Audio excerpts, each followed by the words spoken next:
देखिए, आपको याद होगा जिला पंचायत का चुनाव हुआ और उस जिला पंचायत के चुनाव में पहले दिन से लेके किसी का पर्चा खारिज कराओ, किसी को जबरदस्ती डरा के बिठाओ, और जो नहीं डर पाए, जो चुनाव लड़ने काम किया, उन पे पुलिस के जरिए जिस तरह से उनको दबाव में लेने काम किया, झूठे मुकदमे, तमाम चीजें मेरे अच्छी तरह याद है कि मैं अपने प्रत्याशियों के समर्थन में आया था। कोरोना काल था, बड़े नेताओं ने फोन किया पुलिस के लोगों को कि चंद्रशेखर को प्रचार न करने दो। 3 गाड़ियों से हम लोग प्रचार कर रहे थे, परमिशन का कार्यक्रम था, सब कुछ, लेकिन पुलिस ने झूठे मुकदमे लिखे अपने नेताओं को, सरकार के नेताओं खुश करने के लिए, उन्हीं का परिणाम। तो आज मैं यहां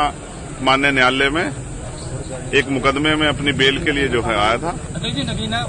और माननीय न्यायालय का मैं धन्यवाद करूंगा कि उन्होंने हमारी बेल अर्जी स्वीकार की और हमें बेल दी।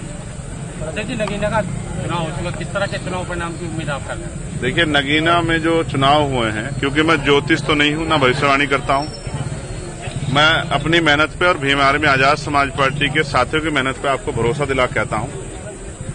कि हम कम से कम 1 लाख के अंतर से वो चुनाव, लोकसभा का चुनाव जीत रहे हैं। और वही नहीं, जिन सीटों पे हम लड़े हैं, हमने बहुत ईमानदार से मेहनत की है पिछले 3 साल में। 2022 का चुनाव हारने के बाद हमने ये तय कर लिया था कि हमें इस अपमान को सम्मान में बदलना है, तो हमने जन समर्थन अपने पक्ष में करने के लिए तमाम लड़ाइयां लड़ी, तमाम संघर्ष किया। 49 शिक्षक भर्ती भी उसमें ही है, पुलिस भर्ती भी उसमें ही है, अग्निवीर का मामला भी उसमें ही है, और जो हाथरस से लेके, और अब हमारे कंधे पे जिम्मेदारी है कि 2 अप्रैल जैसे झूठे मुकदमे लगा के जिस तरह से सरकार ने जुल्म किया दलितों पे,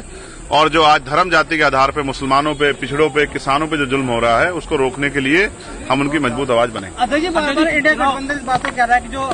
भाजपा है, दोनों दल दावा कर रहे हैं कि भाजपा आ रही है, उसको लेकर क्या कहना है, जो संविधान बदलने के बारे में बात कर रही है? देखिए, बात यह है कि आरएसएस और भाजपा की शुरू से जो मंशा रही है, वो संविधान के बड़े समर्थन में नहीं रही, और जिस तरह के उन्होंने कार्य किए हैं और जिस तरह से तानाशाही का एक दौर चल रहा है, तो एक अविश्वास जनता के